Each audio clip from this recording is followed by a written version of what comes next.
Di pwede kay nanay, di pwede kay tatay, ayaw ni tito at ni tita. Mapili si ate, pati si kuya, stricto si lolo at si lola. Mag-aral raw muna o mas bigyan ng oras ang pamilya. Pero tandaan mo to, mahal na mahal kita, mahal kita. Pero mahal kita, pero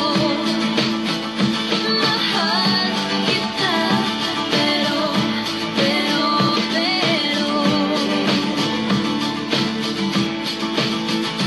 bata pa tayo, di ko pa kaya, marami pa tayong inasikaso.